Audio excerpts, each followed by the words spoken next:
Hey guys, it's me again, Steph. Basically, what I want to try and do is every week I want to do a recap of the past week, what's been happening, how I've been feeling, just all sorts of stuff that's come up. Since this is my very first time doing it, I'm going to, and the last 6 weeks have been absolutely massive. I want to go back and go through the last 6, 7 weeks with you and kind of get you up to speed with where I'm at the moment. So, basically, it's been really big, stressful, and busy, and it's been really hard to get a hold of everything the last couple of weeks.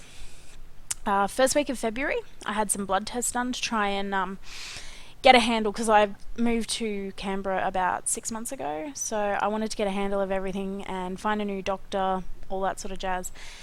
So I went with this doctor who I thought was kind of good.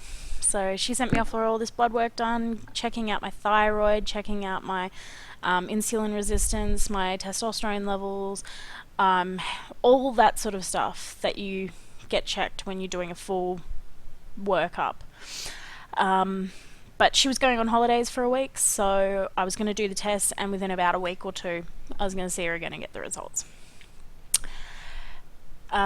Second week of February, I drove my mum to Sydney so that she could get her flight to Brisbane. And on the way home, I had the most excruciating, debilitating pain, and I pretty much screamed. And by screamed, I mean actually screaming in pain and crying the whole way back because I was in so much agony. It was ridiculous. And when I got home, I took my prescription painkillers and I tried to just sleep it off and get past it. This didn't help. The next day I was still in pain and endo wasn't doing anything for it. It wasn't even taking the edge off. So I had two choices. I could either go to my doctor or go to the hospital. So I opted for the doctor because I will avoid the hospital at all costs. Basically, I got to see my doctor and she just went, "You have to go to the hospital." And so my husband and I went to the hospital, and I was in really quick. They did a really good job. They really looked after me. They managed my pain, and they did a transvaginal ultrasound, and it saw that I had a fair bit of fluid, so I probably had a ruptured cyst. My pain was it was down, it was under management, so they sent me home with endone, and I was told to see my GP. Then, a couple of days later, I went to see my GP and I got my results, and everything was fine. No problem with my thyroid, no problem with pretty much anything. But she kind of dropped. Like, she went from talking to me to just stopping, and she's just like, "I'm gonna go send you for a CT, a head CT." I'm like, all my problems are in my abdomen and my pelvis. Why are you sending me for a head CT? And she's just like, "Oh, you've got a really high prolactin, and I just want to check something." Which, when your doctor stops talking to you and they start sending you for tests, your mind goes into overdrive. Basically, high prolactin and the levels that I had, which is about 16 times the normal limit, like the what is normal, is what I have. Mine is like 16 times what most people have. And I was sent for a head CT, and they're like, "You're not meant to be getting a head CT, you should be going for a full a brain MRI." And I'm like, "Oh crap." So they changed that around. I literally cried for about 24 to 36 hours. I was just gutted, devastated, fully stressed out, really disappointed that my doctor hadn't talked to me properly and helped me understand what was going on. But basically, I had a really high prolactin, and she wrote me out to go do this stuff. So basically, 2 days after I'd been told what was going on, I went in for a brain MRI with contrast. Scariest test I've ever done in my life, and it was awful. It took them ages, about 20 minutes, to get my drip in so that they could do the contrast, because my veins are shot. They've been damaged a bit from, well, I think they've been damaged because they used to be fine, but after 2 surgeries, all of a sudden they're really screwed. And I know that in one of them they really messed around in there, so who knows? Maybe I'm wrong. I don't know, but in my opinion, they screwed up my veins. And then, yeah, it was 45 minutes of them and the loud noises, having massive headphones, not being able to move at all. It freaked me out. So that wasn't an experience I really liked. When I went back for my results from her, she was really unhelpful. She didn't know how to use her computer properly. Instead of because I was given a disc, and instead of putting the disc in and installing the software, she turned her computer off and said that it made her computer shut down. So we've got a computer illiterate doctor who wasn't able to give me my results, and it freaked me out. When she did get my results a couple of days later from the post, she said it looks like there might be something, but they don't know. So we're just going to leave it. And she didn't really explain any of it to me. And I really felt that it was just inappropriate the way that she had been. So the next week, I started, so this is week 3 of February, remember. Basically, week 3 February, I started my self-management course, which was living a healthy life with chronic conditions. And it's a 6-week course that's free, and it's been really helpful for me so far. And it was good. I liked it, and it was actually the first time I said out loud that I might have a prolactinoma, which is like a brain tumor thing, but it's not a brain tumor. It's hard to say, but to get to it, you go through the nose, and you like hook it in. But it's like one of the most operable brain tumors. It's one of the most operable tumours. It's not considered a brain tumour because of its positioning, because it's at the very bottom of the brain. It's really easy to get to. But anyway, it's really treatable, blah, blah, blah. So yeah, I actually said to them there that I had only just gotten the possibility thrown at me that I might have one, and it was a huge emotional release for me, because I can't even remember if I told my mum at that stage, because I was just like, shit. I could, like, all I thought was brain tumour, brain tumour, brain tumour. Shit. I could die. Crap. I have a husband. Crap. How can I stop this? Because you kind of get into this, I can't, no, not me, Sorry, you got the wrong person. But to say it there, it kind of hit home that it could happen. And one thing I realised is that I have to get on top of it, and so I did a lot of research for it, and it really helped me to kind of go, well, it's the most operable, and it's easier to treat than a lot of other ones, which I was quite happy with. Basically, my results show I could have one, but it only showed up on one scan with contrast, which means that if I do have one, it's probably very small. But they're not sure. And basically, I'll get to that in a minute when I get to my new doctor. So yeah, in that self-management course, I was doing stuff, and it was really helpful. That week I worked a lot, so I was really tired. I had a study meeting, which went really well. And what else was it?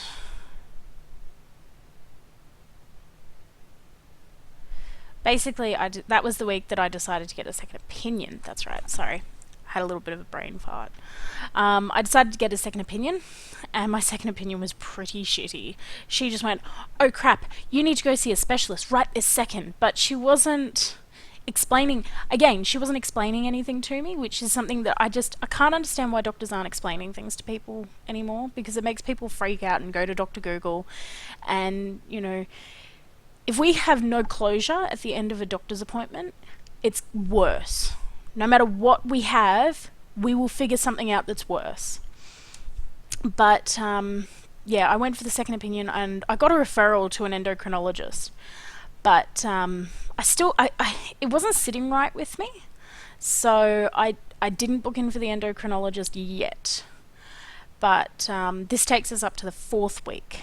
So I had a lot of work, and again I had my self-management course, And in the self-management course, I actually decided that that was the week I was going to look for a good GP, like research the crap out of it and get a good GP and sort something out for mental health, because anxiety for me has been massive. It's stressed me out. I'm also a bit depressed at times because it's a lot to take on and a lot to have on your shoulders.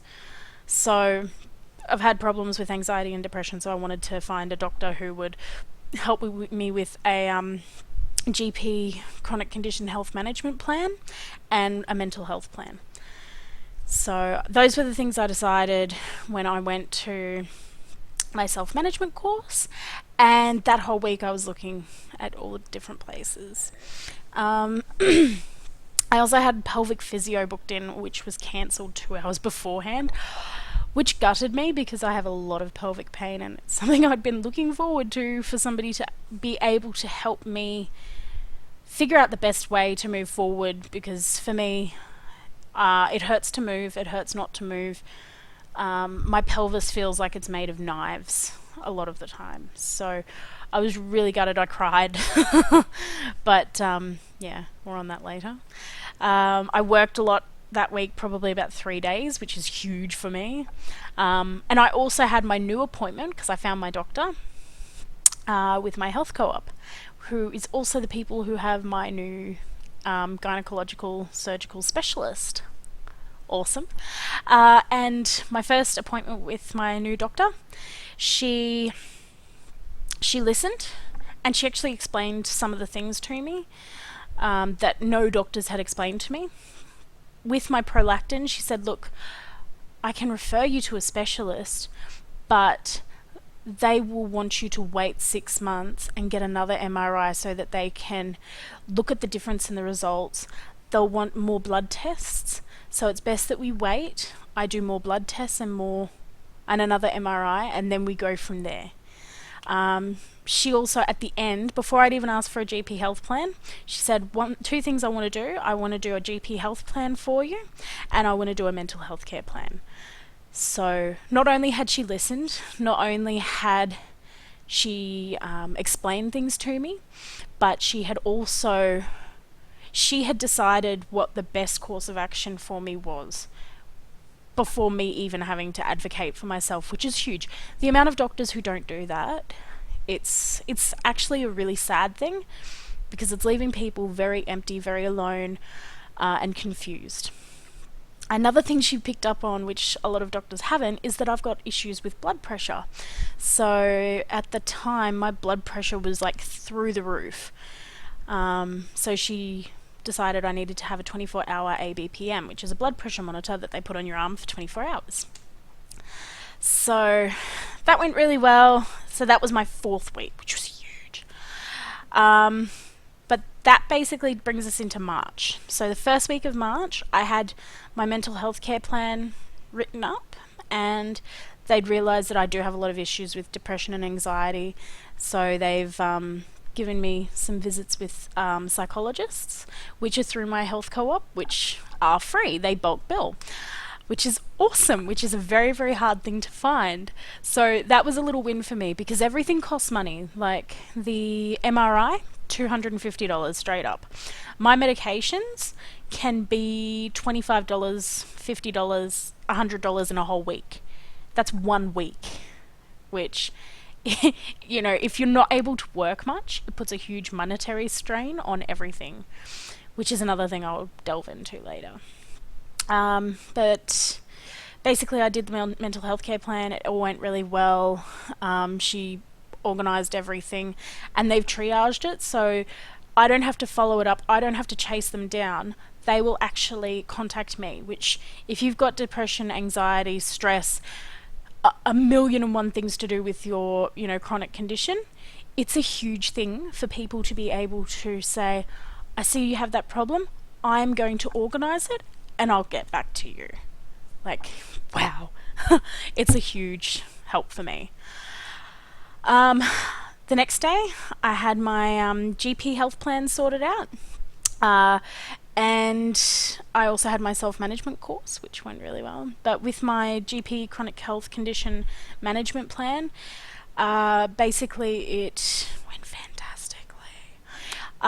She wanted to give me a dietitian, but I was already going to see one through a free initiative through the ACT government. So I did that the next week. But she did organise some exercise physiology appointments, and for me to have some what's it called? Oh god, it's eluding me. Anyway, not important, but she basically organised a couple of things for me so that I can just do what I need to get better, which is a big thing. So, and there'll be Medicare cutbacks, so or kickbacks. So it's not going to just cost me an arm and a leg, because an exercise physiologist can easily cost you $150 for 40 minutes, which is crap. But if you've got a chronic condition, your physician can refer you, and you will get it at a reduced rate, or you will get money back on Medicare, which is sweet. I also had my 24-hour ABPM monitor put on, and it hurt like hell. I had a bruise for about 3 days, or longer than that, but that's when you could still physically like see it without coming close to me. I also went to a talk with the person who was going to be my new gynecological surgical specialist, and it was so enlightening to hear a doctor who actually cared, and a doctor who really wanted to make sure that everyone was going well and that we were in control of our healthcare plans. Usually doctors with endometriosis will tell you, you have to take this, you have to do that, that's what I want you to do, and you've got no say. Personally, I have huge issues with hormones. So for me, taking hormones, I end up gaining 20 kilos really, really quickly, and I go crazy. I'm surprised my husband didn't leave me because I was nuts. But it was nice that he actually paid attention, listened, and said, well, it's okay. There's other forms of treatment, and if something doesn't suit you, it's no good you just smashing your head against a brick wall and doing it. It's a matter of, finding what suits you, what's best for you. So that was really, really helpful.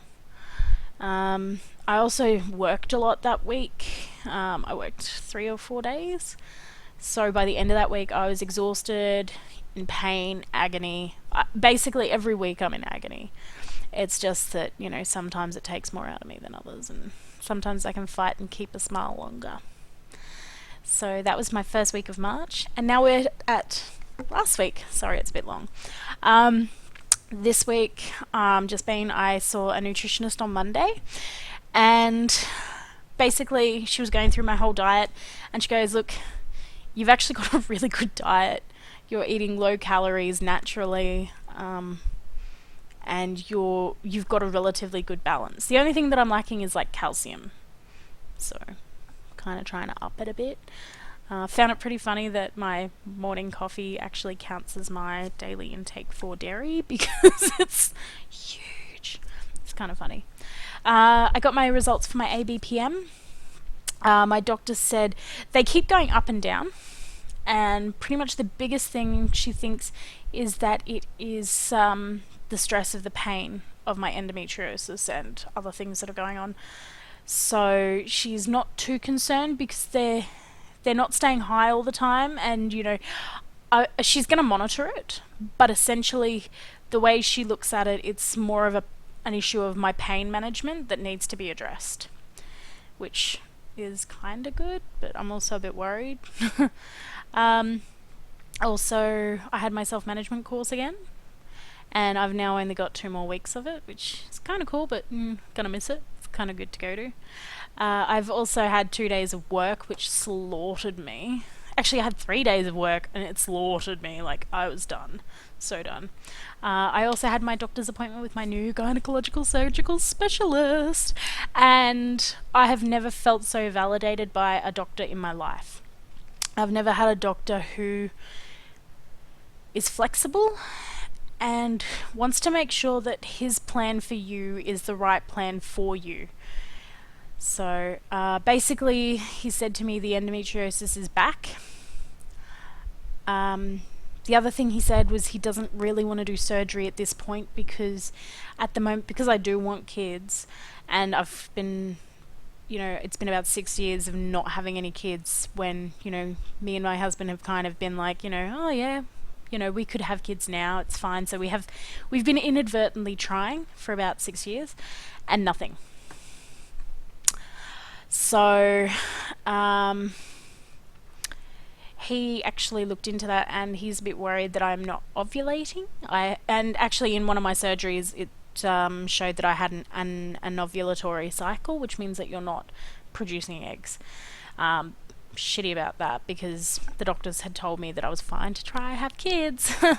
You could have told me that back then rather than causing me all these issues and pain. I actually cried when I got my medical results after fighting to try and get them, because it actually said in there that I was infertile.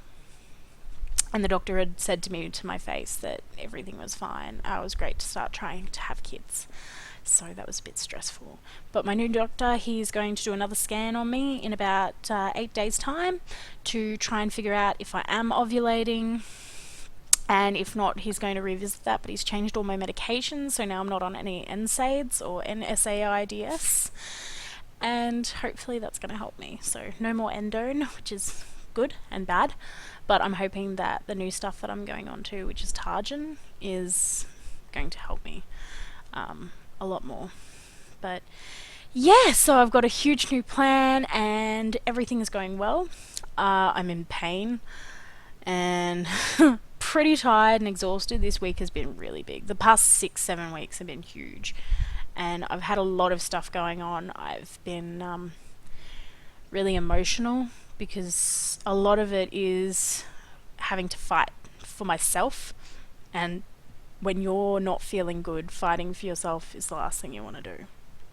You really want people to step up and do things for you without you having to fight your medical professionals for them. So I'm really happy that at my new health co-op, they're all working together and they're actually wanting the best for me. They're doing things I want without me having to beg and plead for them. So really, really happy about that. But yeah, so I'm Steph, Endohazzard, Little Stara, and thank you for listening. I promise I won't be this long in future, but thank you for listening. I hope some of this helped you understand. Feel free to leave a comment, and if I can, I'll get back to you. But have a great day, and I'll talk to you next week.